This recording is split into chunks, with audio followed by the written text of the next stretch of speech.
I'm talking about straining for that logo on the side of your helmet and not the name on your back. Yes, sir. Because we know what it represents. It represents everybody here you see and everybody you can't that we've talked about. I'm here to strain with you, man. I swear to God, I'm here to strain with you. Let's go. Everything you got, strain with everything you got. Let's go. Bills on three. 1, 2, 3. Bills.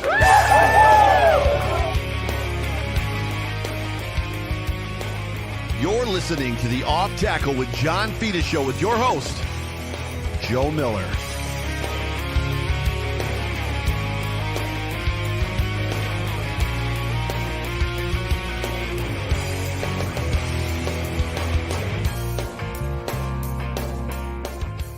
Well, what is going on, everybody? Welcome, everybody, into the Off Tackle with John Fina show, brought to you by Ficta, Endel, and Elmer Eye Care on the Buffalo Rumblings Vidcast Network. My name is Joe Miller, sitting alongside my favorite guy, John Fina. John, how are you feeling? We are off the schneid. Good day. Well, I guess I got the title "Your Favorite Guy." I'm just glad to be in the top 5, 10, or 15. So all is well in my world, man. I was 5-1 this weekend. Got the high school playoff victory. We go to the semis this Friday. Nice. UCLA Bruins took care of their rival, the USC Trojans. Arizona Wildcats freaking curb stomped Utah, and they're having an amazing year. My Buffalo Bills won and my Arizona Cardinals lost. So still doing pretty good.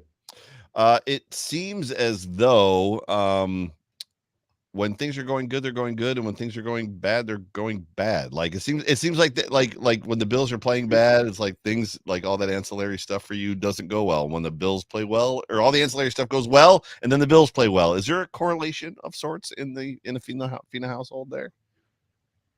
No, it's just the mystic way the world turns, I mean, if I'm aging my steaks in time, things go well. If it's just a mad dash to get things on the grill, it's going to be a disaster. Yeah, it's going to be a crap show. I got called out for swearing a lot last week, so I've got to curb it. I got to curb it this week. I got to pull it back a little bit. Were you swearing on our show or on your show, or like were you at the grocery store just randomly screaming obscenities at the vegetables? I think, yes, that always happens. Old man yells at the clouds. But there was somebody that accused us of like smoking weed before the show because like we were just, I don't know, in other sorts. But whatever, that was fine. We had a good time last week. I think we generally have a good time on this show. Yeah. Yeah, well, I mean, I don't play anymore. So when the Bills lose, I'm mad for a little while, but it's not like, I'm missing the playoffs because I'm just a fan, just like you, man, just a mouthpiece trying to come up with reasons why they did it, why they didn't did it, and ne'er in between shall meet.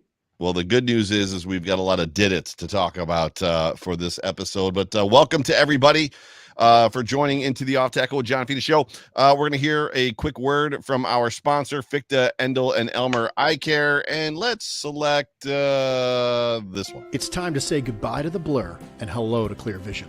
Ficta, Endel, and Elmer are the first in Western New York to bring you Zeiss Smile technology.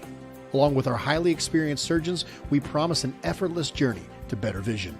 Gone are the days of fumbling for glasses or struggling with contact lenses. Embrace the freedom of superb sight, because we believe you deserve the world in HD. Visit us online at ficta.com and schedule a consultation. Ficta, Endel, and Elmer. We are focused on you. Super big thanks to Ficta, Endel, and Elmer. If you are in need of LASIK eye surgery, you have had it done. My wife has had it done, not with Ficta, but I think you would say, and she would say, to absolutely go and get it done. I believe Sarah just recently got it done by them.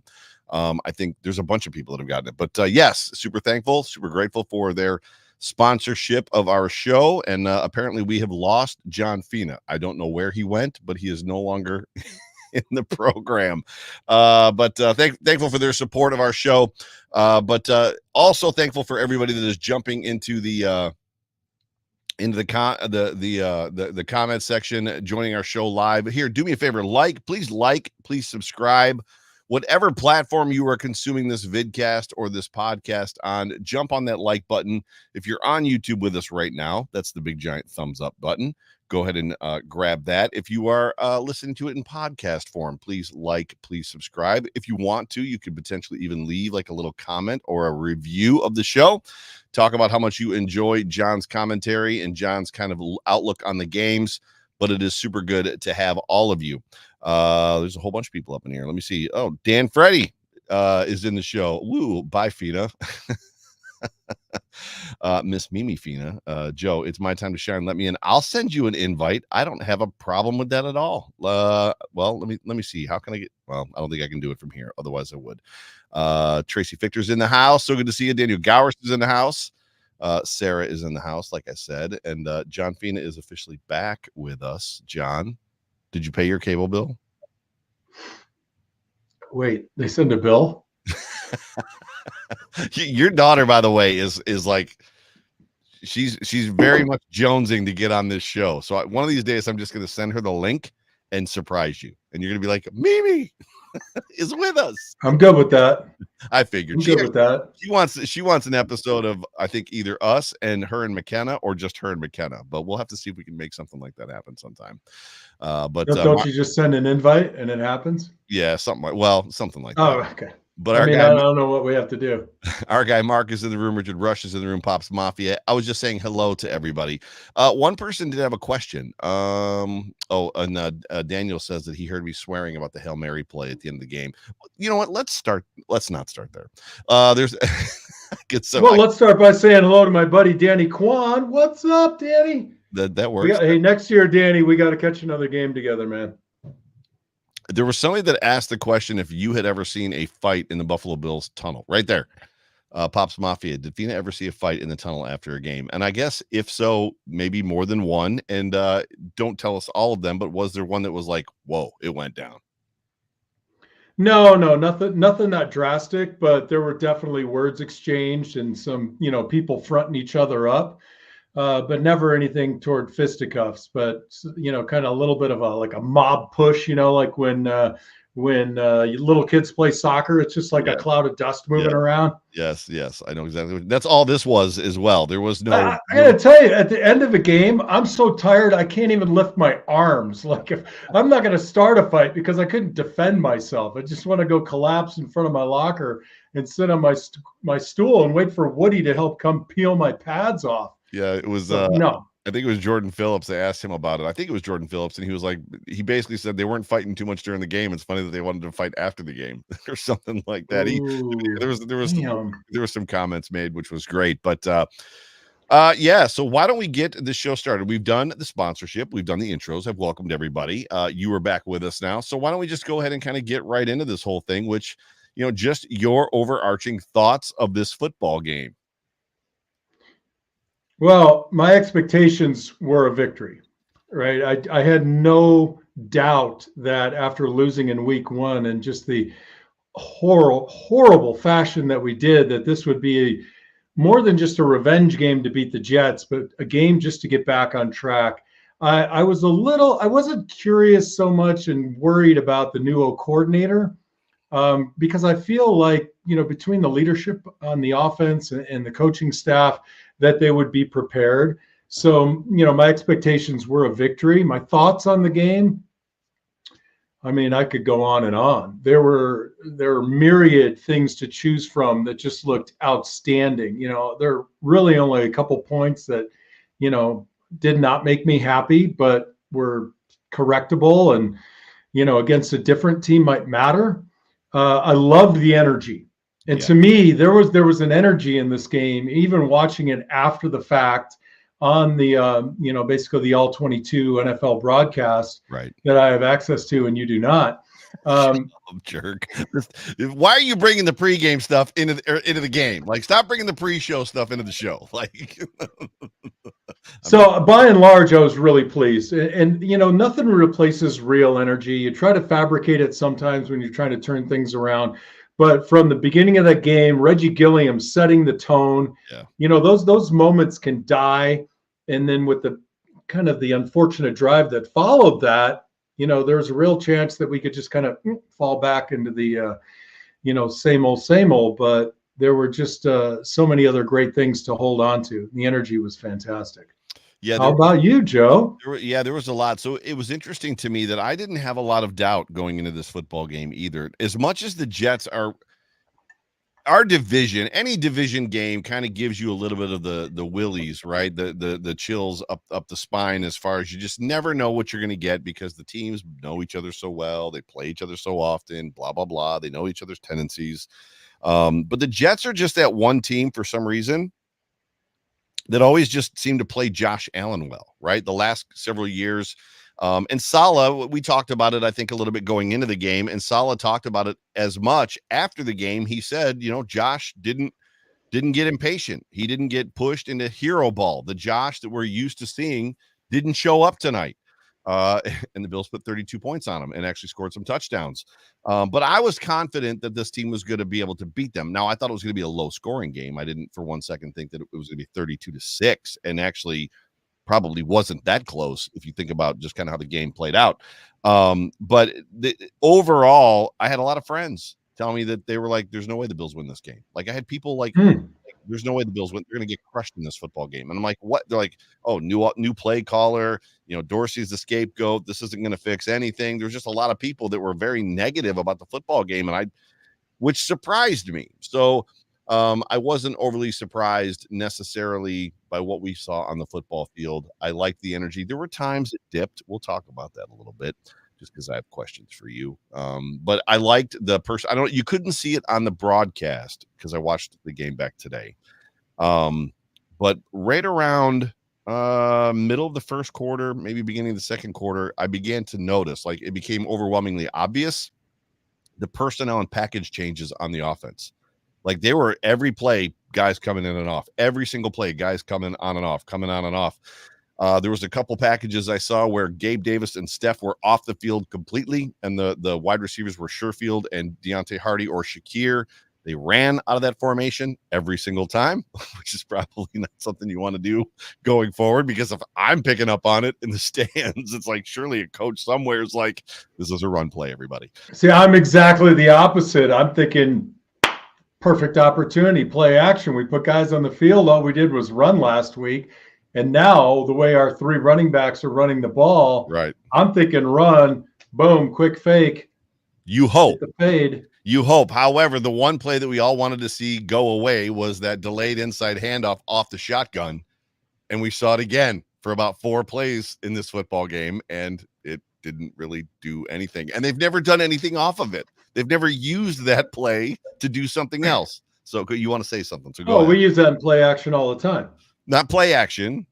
I'm talking about that delayed stretch. No, I'm saying we that's right, but we use that run fake for play action. Maybe it's not sold well enough for me to agree. Fair enough. Gotcha. But anyways, the personnel changes were great. I loved what I saw from the football team as far as offensively. You just can't say enough defensively for how these guys are playing. Now, I know it's the Jets offense, and the Jets offense is not good, but they harassed that offensive line like we have. Yeah, and you had 2 non-starting, non-premier tackles, right? Mm-hmm. But sometimes they game plan well, get the ball out, but our defensive ends just expose them. How often do we go? We have gone into games. Yes, we have gone into games. There are occasions. Sorry, go ahead. Did I cut out on you there for a second? Yeah, well, I was just saying that sometimes you do get backups in, and they have great game planning, and it doesn't have an effect on the game, and we just took advantage of it. Same brain. Extremely well. Yeah, same brain. That's literally where I was going. You and I have had conversations about, 2 backup tackles or something like that, and our pass rush should eat in a football game, and then we come out of the game with like 0 sacks and 0 pressures, and it's like, what happened? And so just to see them play, Ed Oliver is playing like a man on fire. Leonard Floyd, it's going to be incredibly sad that we're not going to see, at least this year, maybe ever, Leonard Floyd, Ed Oliver, Daquan Jones, and a healthy Von Miller on the field at the same time, right? So we're going to get 3 of those pieces, but Daquan, unless he can come back in the playoffs, if the Bills make the playoffs, we're just not going to ever really get to see that. I think Leonard Floyd is on a 1-year deal. Who knows? Maybe they re-sign him, but what a pickup. Rasul Douglas. Like, Rasul Douglas had 3 turnovers, right? Fumble recovery, 2 interceptions. just incredible. It was an amazing football game. Wow. Right? Whoa. Joe Miller, now at a loss for words. Not at a loss, just not speechless, but No. checking his watch. I could pine on as far as that goes. I said a lot on the show yesterday. The date and time.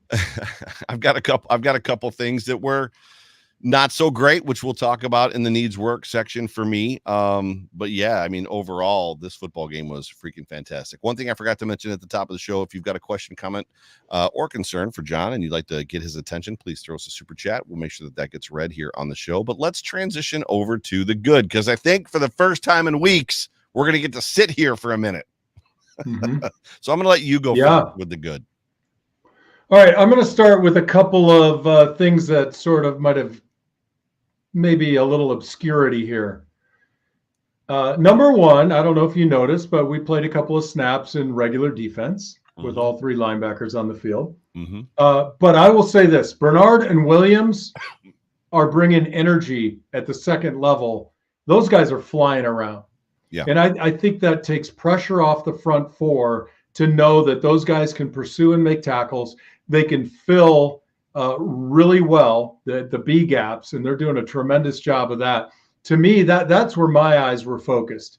So when your middle of the field is really strong, your safeties and your corners can play a lot tighter, and your front guys can play a lot freer and work the edge of guys a hell of a lot more. So, it all works together, but without a strong middle of the field, I think you have a problem. And, going into the season, I think that was the biggest question mark, other than the injuries at corner.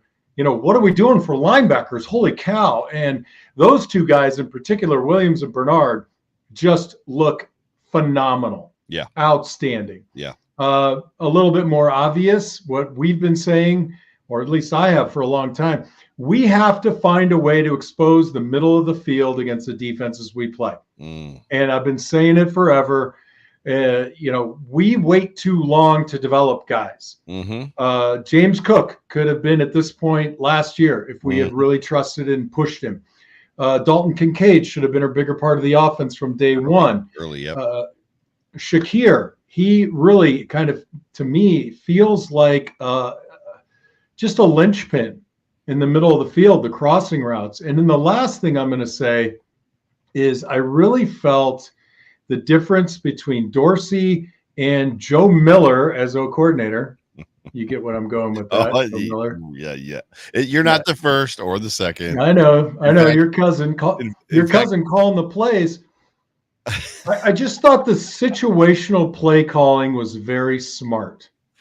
When we needed a few yards, he schemed it so he would release a guy to get 3 to 5 yards on the pass. Right. We weren't just doing the same kind of drop back, working our top 3 to 5 passing trees and hoping a guy gets open. These seemed like very dedicated strategic plays to get a guy available in a spot on the defense. And against this defense, that is an extraordinary feat. Yes. So I got to tell you, I had no problem with the play calling.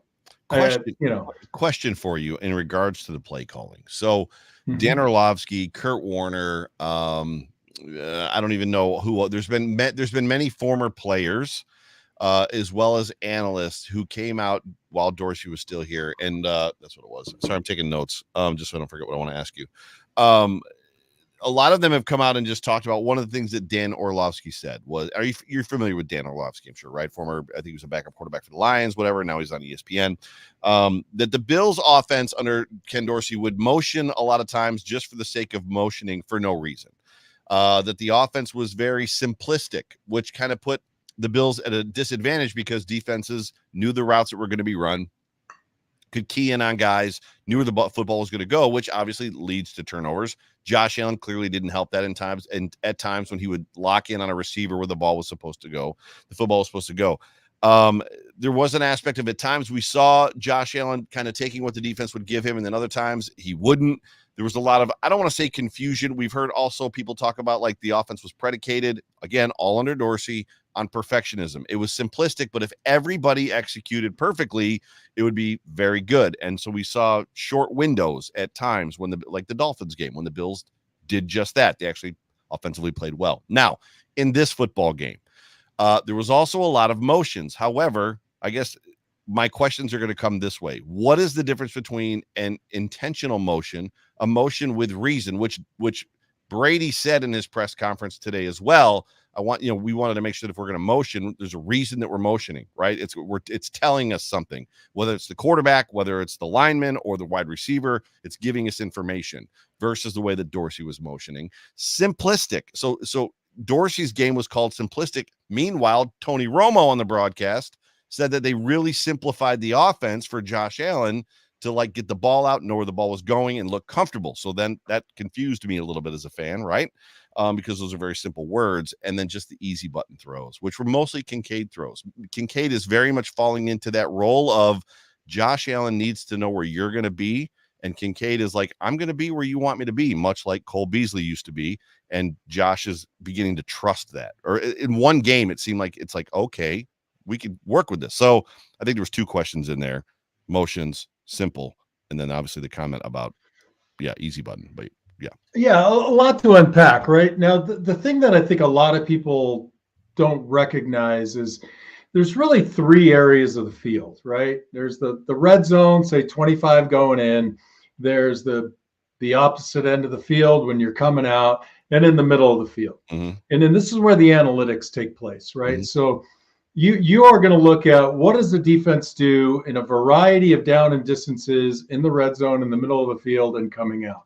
Right. And when you're talking about the passing game, first of all motion should have a reason. Right. There should be a reason to run it all.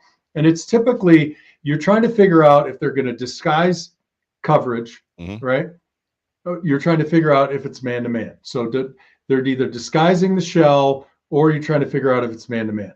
Now, you have to understand while you're motioning where you are in the field in that particular down and distance against what you think are their tendencies. Mm-hmm. And then bear with me, mm-hmm.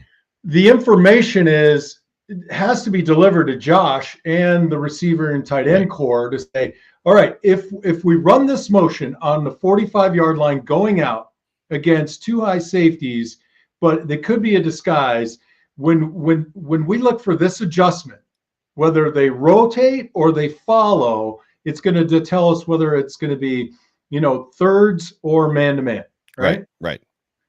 So based on that information, Dalton, you're the guy. Stefan, you're the guy. Like mm-hmm. the first read is now no longer the first read. You're the second or third read because of how they're reacting. Right. So there's so much to that. It's easy to say, oh, well, just motion and that'll tell us what they're doing. But that changes and makes you have to reprioritize who gets the ball first. Like, gotcha. Where's my first read? Gotcha. So, I mean, Tony Romo could be all over the map. I actually think he made some extraordinarily good points last night. There are some times where I'm kind of scratching my head saying, like when he said, oh, the Bills are running every offensive run play. They ran 3 plays in the running game last night, just 3.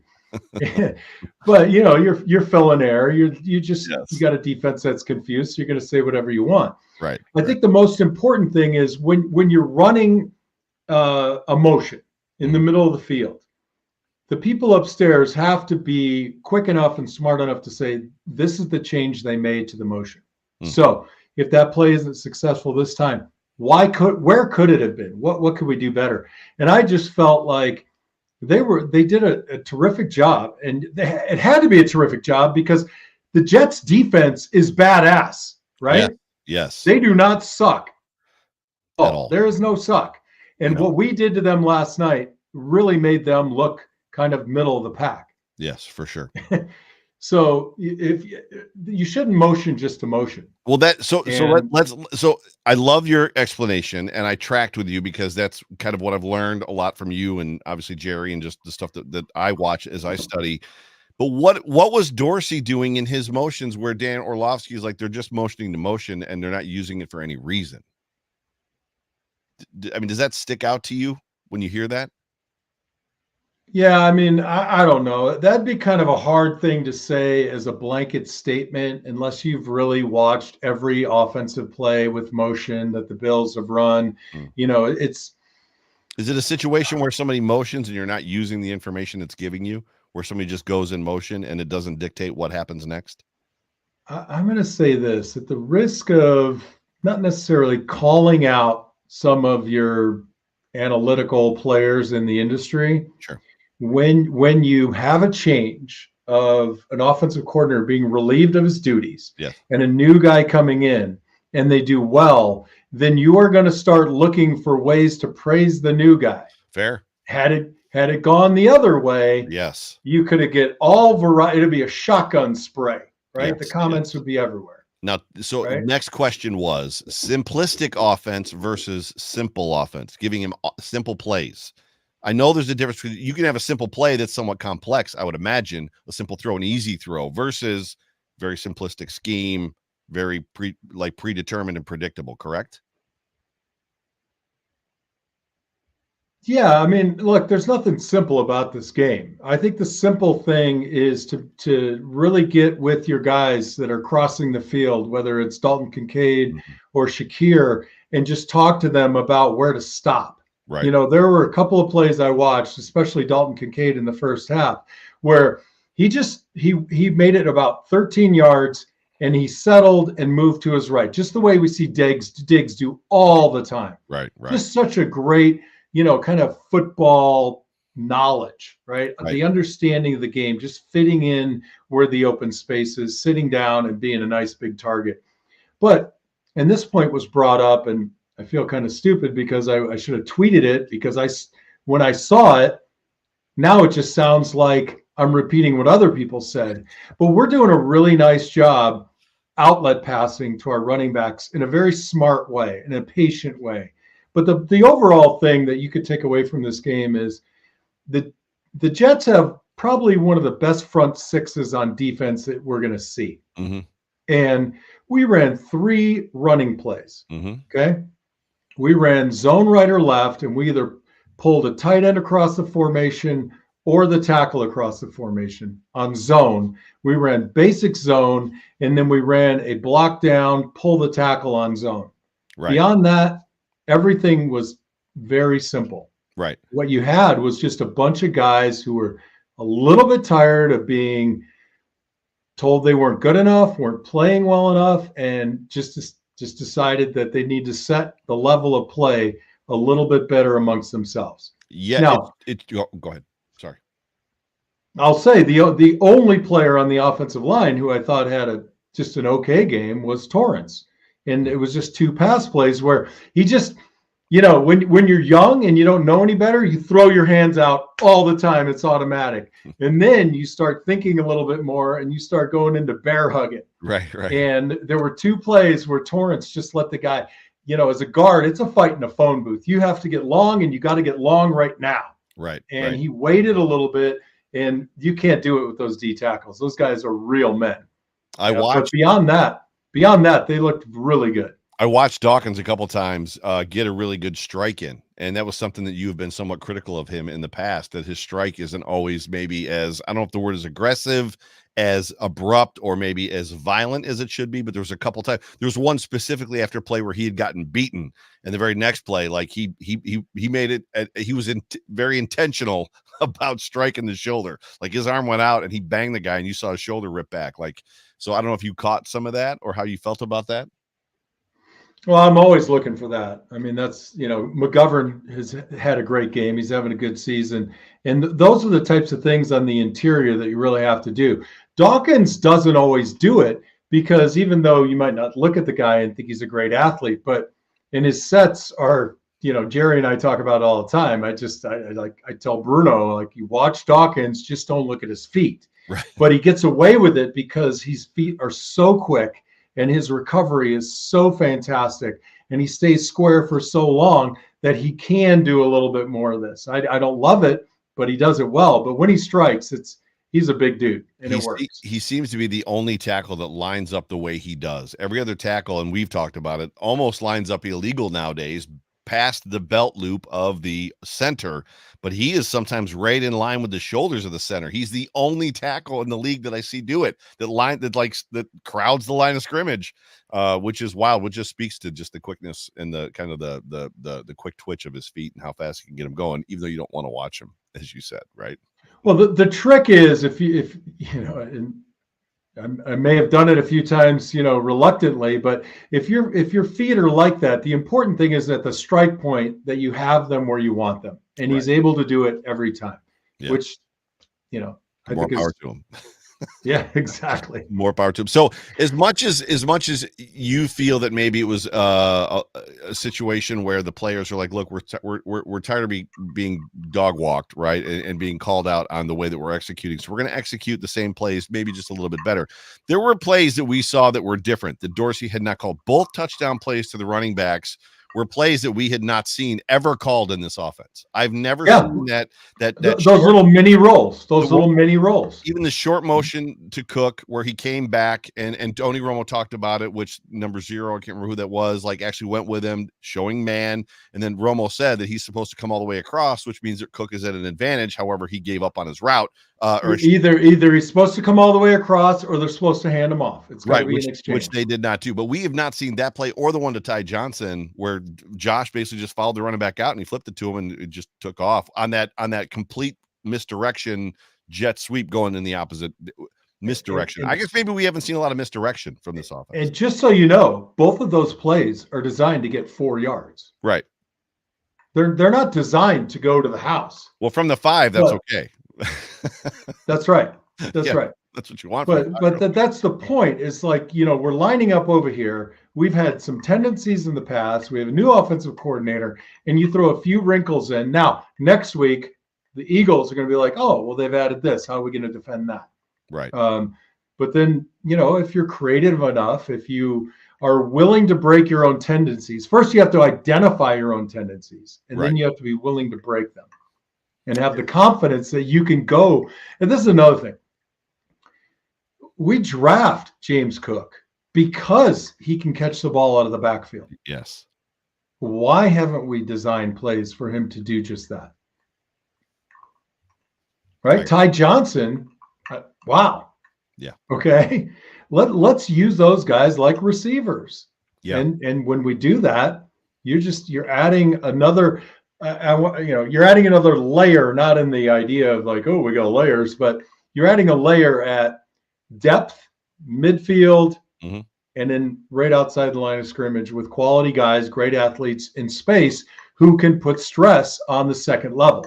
Right. Because that's the rub, right? I'm a linebacker. Where do I need to drop? Like, do I need to drop deep enough to help the deep route, the crossing route? Or now do I have to sit 8 yards deep and look out for a running back?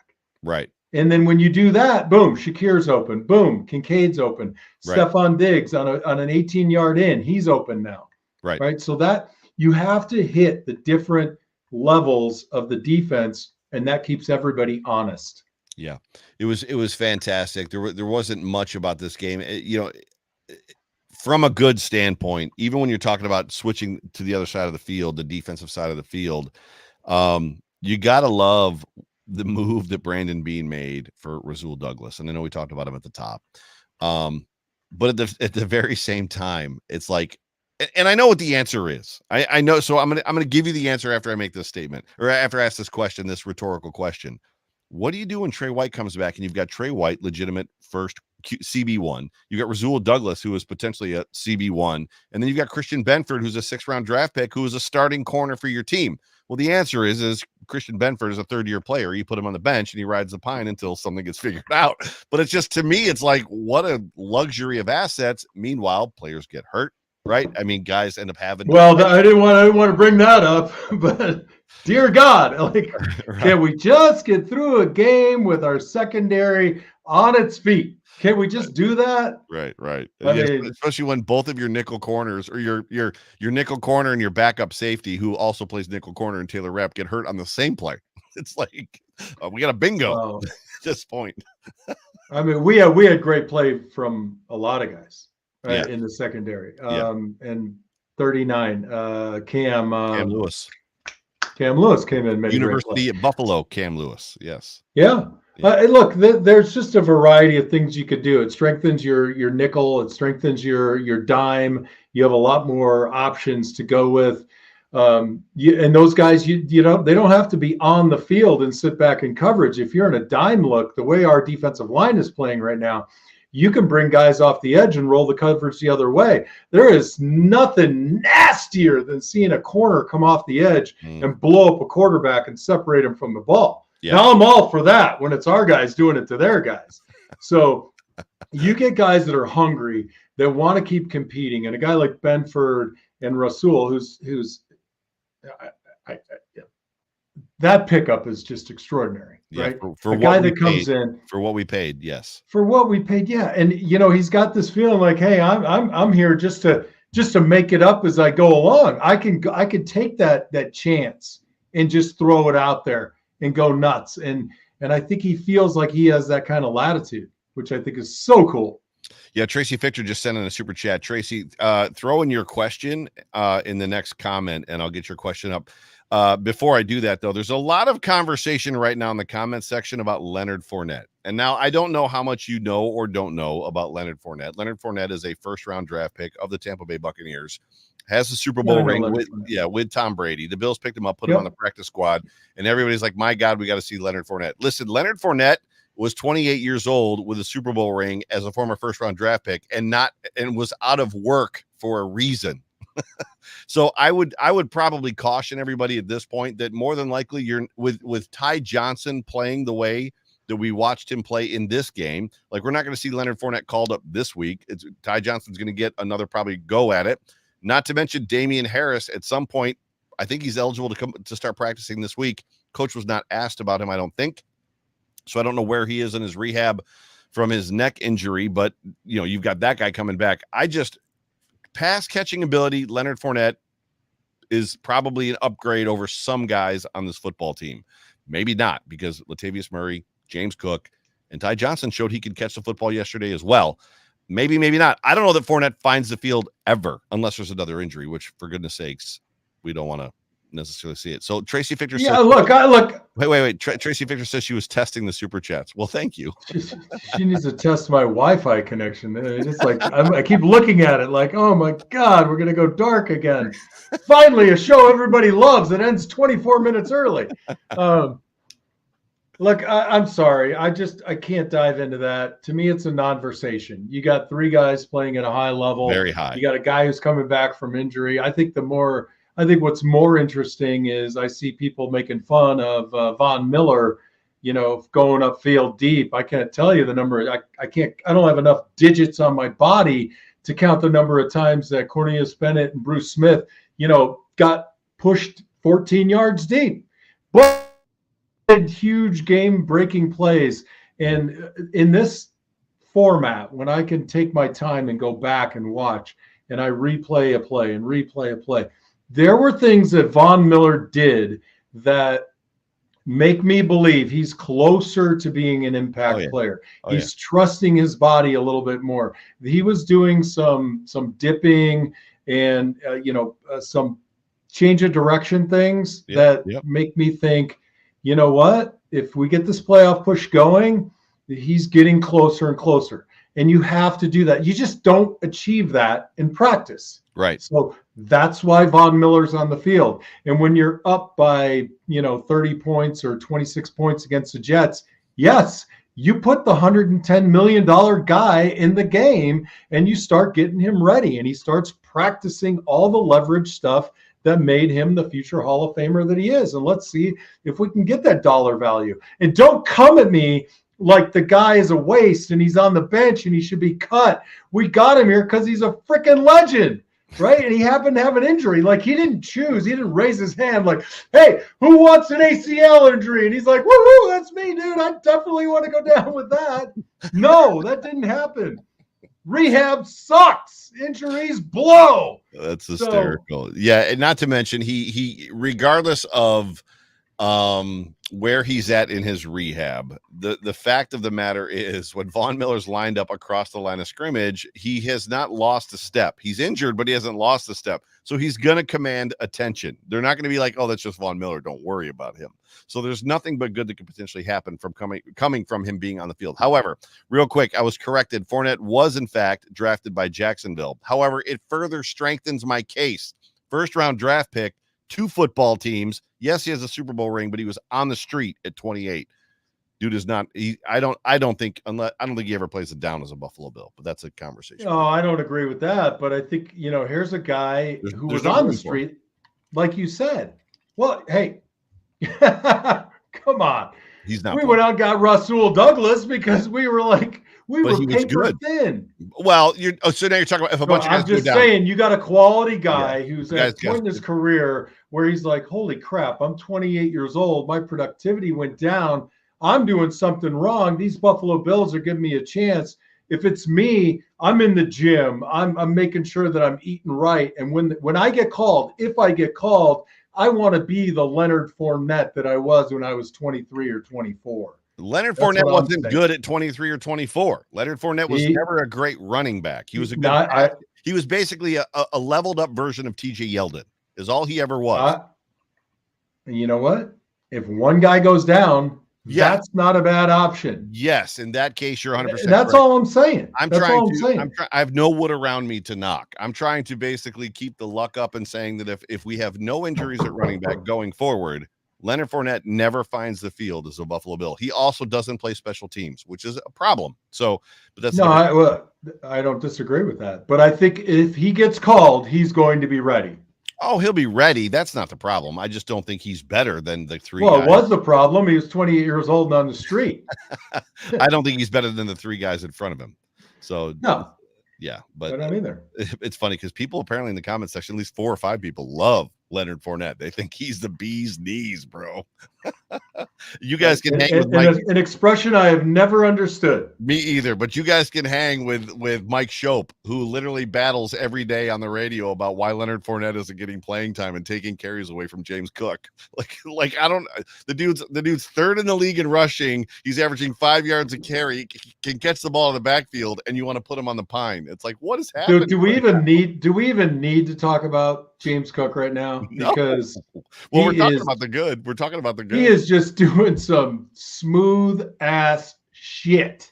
Like, I mean, I watched a play today and I was like, that's Thurman Thomas right there. Oh. Nothing there. Gets low, gets angular. It just gets 4. There was what's amazing to me about him, and I said this last year towards the end of the year, I think on this show, and I've said it this year, and now it's starting to look. I said before that he looks like Le'Veon Bell. He doesn't have the size and the stature, but when Lev Bell, when he was with the Steelers, got the football, he would come to the line and kind of stop, crouch a little, and then stand up, pick his hole, and go. There was one play in the first quarter when he got the football, he literally just kind of tucked between the offensive linemen and waited for a second and then darted to his left and took off and got 5 yards. I was like, that was brilliant. Brilliant. You know, it's because he has that fast twitch. Like he can just start, right? But he's so guys who don't have the confidence in being able to change direction and accelerate that quickly, a la Zach Moss, a la Devin Singletary. Although I do like both those guys. I wish them very well. And Singletary's killing it down in Houston right now with CJ Stroud. Yes. Which, shocker, the better your quarterbacking is, the better your running backing is. Weird. Running backing. Yeah, and vice versa. Running backing. He just I think he really gets it. And there's a lot to and this is where when I go coach in high school, you know, it's kind of like I don't know if you ever coached football before, but like I coach offensive linemen. Mm-hmm. And if you're the quarterback's coach and you know there's a play you don't like and you walk up and you start coaching my offensive lineman, you and I are going to have a conversation. Right. And I'm going to tell you flat out, if you're going to coach my guys, be ready, because I will coach your guys until they cry. Okay? They will cry. Got to one-up them. So when I go talk to running backs, and not really coach them, but just say, it's philosophy. Mm-hmm. Right. So you got to understand, and it's all pre-snap. Everything is pre-snap in football. Mm-hmm. Everything is pre-snap. What's your read? How's the guy aligned? What's the play? What's the philosophy of the play? What's my aiming point? And where do I see this breaking up? Right. So Thurman Thomas would get to the line and he would look and say, all right, there's a 3 technique over there. It's cutting back. It always is going to cut back. Oh, now it's a shade. It's going to hit front side. And all I have to worry about is the linebacker. So when you start talking to these kids, and James Cook looks like he's doing it, he's got an understanding. How's the defense aligned against this running play? And what's my first read on the snap? So if I'm reading McGovern's guy and that guy goes inside, I'm going to press the play side. If he flies, I'm looking at the cutback. So if he flies, my next look is at Mitch Morse and Torrance. If they handle their guy, I'm in the A gap. If they wash him, I'm bending all the way back out to Spencer Brown. Right. And it's just 1, 2, 3. But it all starts with pre-snap. So literally, you're discussing the difference. It's funny because in that era of Thurman Thomas, you had 3 guys: Emmitt Smith, Barry Sanders, Thurman Thomas. All 3 different running backs in 3 very different systems. Barry Sanders was the guy that you almost didn't even need a line in front of him. He was going to go, and he was going to find wherever he had to go, and he was going to get loose because he had tree trunks for thighs. Thurman was what you just said, very read, kind of react, slice through, could get skinny, turn his shoulders, get through a hole, make it through.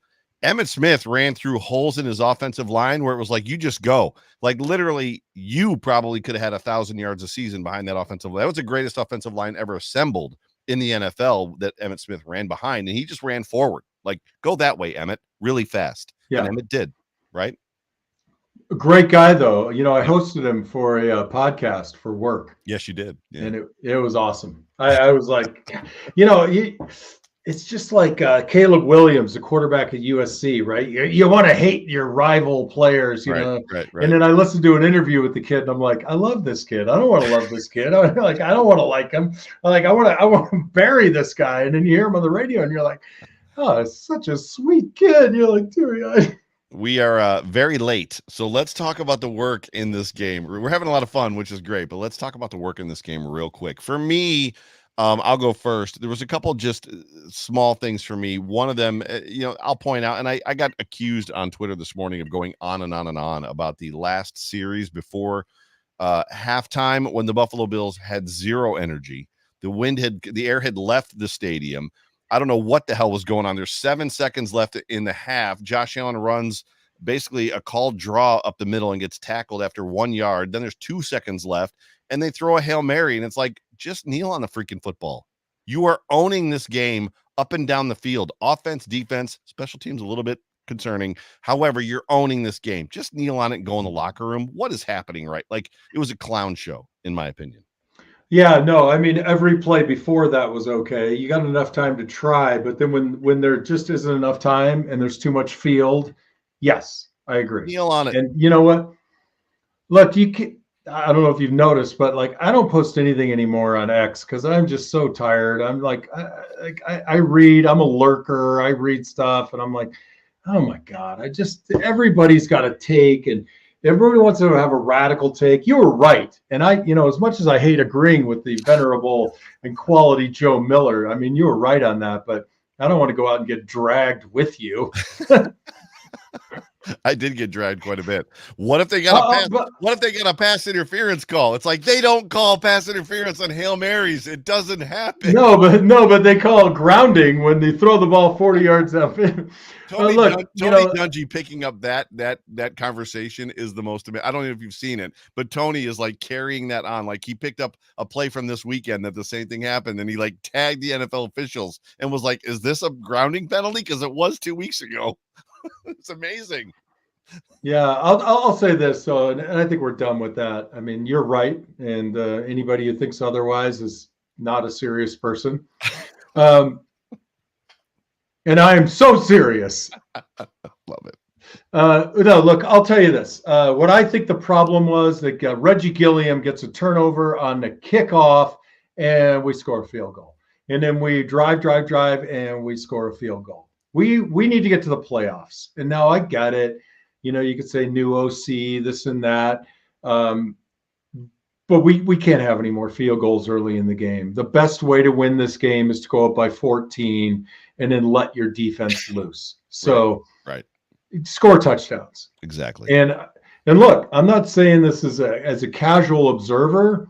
When I was on the field and when we had momentum and we came off with a field goal, man, I was pissed. Like I felt like, you know, I look at the scoreboard and I'm like field goal and I'm pissed off. Right. And you know, you're not going to win against the Eagles and the Chiefs and kicking Dallas and Miami kicking field goals. So the work is, you know, continue with this very, I don't want to say structured, but I think opportunistic down and distance play calling that, you know, whether it was by accident or whether it was on purpose, it really revealed itself to me in this game. Mm-hmm. So smart play calling. If it's 3rd and 5, run a 7-yard route. You know, utilize what you know about the defense, what they've told you so far, 100%. and don't just line up and run downfield. Be smart. 100%. Yeah, there wasn't much to talk about from a work standpoint in this game. You know, I feel very vindicated in as much as on my show, and I said this before we went live, just that I said that, you know, anything that is off the rails as far as the Bills offense seemed to be isn't going to just magically get back on the rails. It's going to take steps. You're going to have to take a step in the right direction. And then Sean McDermott was asked that question, and he said, well, it was a step, right? It was a step in the right direction. And I'm excited to kind of see continuous steps, right? I'm not looking for it to snap back in as much as Josh Allen said on the sideline.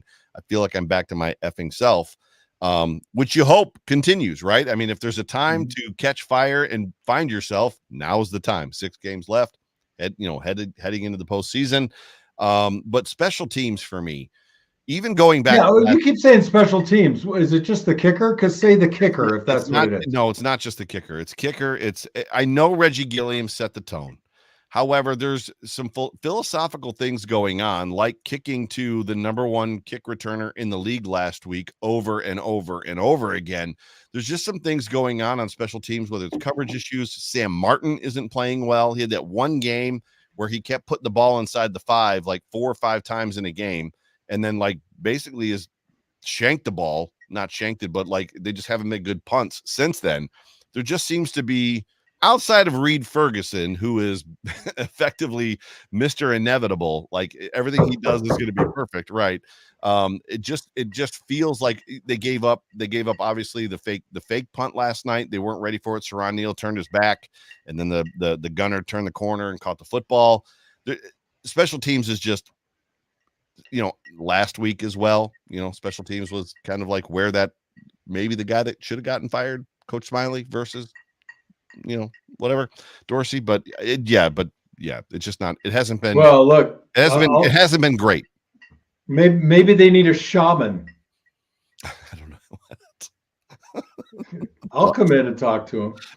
I'll say this, you know, as much as that fake punt, it didn't really hurt, but it's a little sting.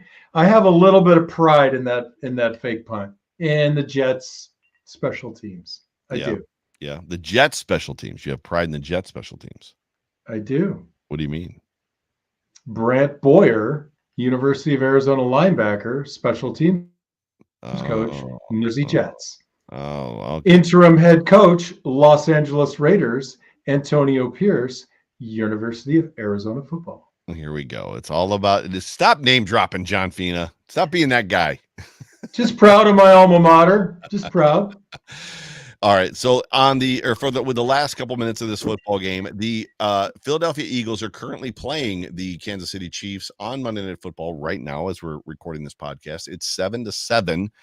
The Eagles are 8-1. The Chiefs are 7-2. We play both of these teams, I think, back to back, right? We play the Eagles and then the Chiefs in Philly, bye week, and then the Chiefs. Yeah, what do you got? Because the Eagles, they pose a good defense. They pose a good offense. I feel like the offense that they ran, Sirianni has Jalen Hurts running that Josh Allen 2020, 2021 offense a little bit. And while I don't feel he is a guy that's going to throw daggers at you like Pat Mahomes or Josh Allen will, he's very effective. He's very, he's very definitive or decisive, I should say, in his reads, and the ball goes where it's supposed to go. He makes the right reads at the right time. It's going to be a tough game, tough football game. Do you want my comedic Glenn Parker, Jerry Ostrowski locker room commentary, or do you want my honest? Both. Give us both. All right. Why not both? Player commentary. You ready? I am hoping for a non-life-threatening, non-career-ending injury that times up such that their key players aren't available when they play my team. Otherwise, convert all field goals to touchdowns, right? Yeah. And run the football. Nothing breaks will like 4.5 yards a carry. And that's the defense just continue to deliver. Like the defense, if they can maintain this level of play and we can have a nice, James Cook, Stephon Diggs attack, I think we have a great chance in both the games. I don't feel defensively, the Buffalo Bills have done a good job. Every time I want to get nervous, Tyreek Hill, Jalen Waddle, any team that has two great wide receivers. We've played a couple other teams that have had, Terry McLaurin. We've played Terry McLaurin this year. Like we've played a lot of great wide receivers this year, and the Bills have done a good job against them. Even Garrett Wilson last night, granted his problem was more about the guy behind center. But at the end of the day, when you look at the Eagles defensively, I think for me, there's an old school format of thinking, which is, and you and Jerry share it, and I appreciate it, which is just run the football. But Bill Belichick is trying to just run the football, and he's got, 2 wins, 3 wins, because it doesn't work. No, it's not. See, you say it that way, but really what I'm trying to say is have a smart running game that gets 4.5 yards a carry. That's right? Fair. I agree with that. So, when you establish that, everything else falls into place. When you're without that, everything else is a struggle. Right. And I'm not saying, go in with this attitude that we're going to beat them down, but you have to use the run game strategically. It has to be a smart run game. And when it's not successful, that's a problem. So I think the numbers were 68 to 62 run versus pass. So you would be okay with that. Or pass versus run, rather. 68, I believe there were 68 pass plays yesterday, 62 run plays. So that type of balance you'd be okay with. You're not looking for like 70% runs or like. We had 129 snaps. I thought that's what I heard today. Let me hang on. We didn't have 129 snaps. So I think we had like we had 37 runs and 32 passes or something like that. I think you might be right. Let me confirm. Yeah. Go ahead. Well, when your defense is playing at a high level the way they are, you can have patience and exploit the run game. And I think it does set a lot of things up. And I'll tell you, the way our backs catch the ball out of the backfield, it's smart. It's just a smart way to play football, and it works. So you're talking about the pass being somewhat of an extension of the run in this case, yes? Sure. But, look, if we throw the ball 10 or 15 times more than the run, I don't care. I'm not talking about numbers, Joe. I'm not saying run the ball because I want to have 40% of my plays as a run. I don't care if it's 20% of the plays, as long as when you run the ball, you're getting 4+ yards. So, yes, it was 32 passing attempts. It was, sorry, my numbers were, I had the last part of the number correct, the first part right. It was 38 to 32. The Bills actually had 38 runs and 32 passes, which is abnormal for this Buffalo Bills team, as they ran more than they actually passed. So apologies to everybody listening to the show, but thank you for that correction. So yeah, I just you're welcome. No worries. At the end of the day, it doesn't seem like anything we ever expect Bills games to be like they are. Is that fair? Like it seems like no matter what we predict, if we predict a blowout, it's a low-scoring game. Well, right? It's fair for you. It's fair for you, but I've been sitting here along with Jerry O saying James Cook is a terrific running back. I've never not said that. I've never not said that. No. But my expectation has always been that we are going to get smart and apply the proper run philosophy against the defense that we're playing that week. Like I'm not against angle blocking, pin and pull, But I think you have different defenses where you say the best thing for us this week is to feature zone run. And in another week, say, you know what? We think they're soft at 3 technique, so we want to wash that guy down and kick out the end and hit it up inside over here, right? So I think you just have to be smarter about it. And I think in this last game, I don't think it was very obvious that we leaned on their defensive front 4.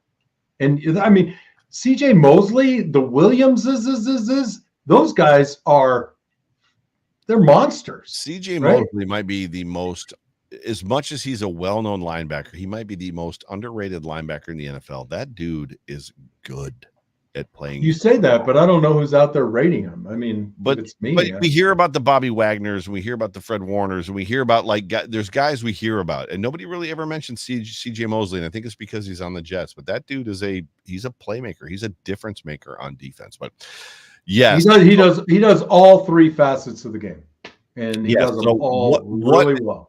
In 30 seconds to 1 minute, what do you expect to see from the Buffalo Bills next week against the Philadelphia Eagles? And if you want to give me a score prediction, give me one. I'm not into score predictions, but here's non-committal. All I heard going was back to what we were talking about earlier. Non-committal. All right, Bills by 3. There you go. I don't care. It's going to be 103 to 100. How's that? As long as it's within 3, then you win. That's right. So you talk about Jalen Hurts and running the ball, and you're like, oh, now we've got all these great DBs, Rasul Douglas, Benford, this and that.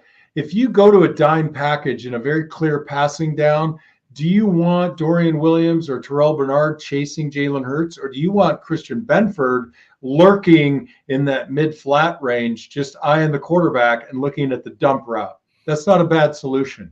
I think you stop Jalen Hurts from scramble, which he's very good at, and you tighten up the middle of the field and the pass defense, and I think we got a really good chance to win. Offensively, I think, man, I still like attacking the defense between the tackles, and I think it's clear we had the most success yesterday going forward. Right. Give the offensive line the pop in the shoulder. You guys are doing good. We're going to trust you this week. We're going to go at them. Our run game philosophy is we are going to go forward. We are not going to try to get on the edge, even though Cook is very good at that. We'll do that a little bit to expand them, to get them thinking, but we're going to hit this defense between the tackles. I like it. It's going to be interesting because there's an aspect of like the Bills getting a little bit of a taste of their own medicine in this football game, because Jalen Hurts, the Bills don't see offenses that run the way they run. And this offense runs the way they run. However, the one thing, I'll end the show with this. We saw the play yesterday that we see about once every 8-9 games, which is the toss sweep. We actually saw a toss sweep in that football game yesterday. Did you see it when it happened? Like the Bills, and it was successful. The Bills never, even going back to Thurman's days, the Bills never ran a toss sweep. That's just something that is, regardless of head coach, offensive coordinator, that's just a play that the Buffalo Bills have rarely, if ever, run, and it was fun to watch it. They also ran something out of the eye. Do you want my comment on that? Wait. They also ran 2 plays out of the I formation, got blown up on both of them. But anyway. Yes. There are only a handful of running backs who can take a handoff and really expose the edge, because there's too many CJ Mosleys and Terrell Bernards that can run sideline to sideline. It's just hard. But a toss sweep is not a handoff. But yeah. So this is where you interrupt me, and I wonder why it's the John Cena show and it's not just the Overreaction podcast. And then I get really self-conscious, and I go into my shell like I always am. I'll spotlight you to make you feel better. Does that work? So no, God, no. So my point is this: I don't mind going for the edge. Everybody should toss more.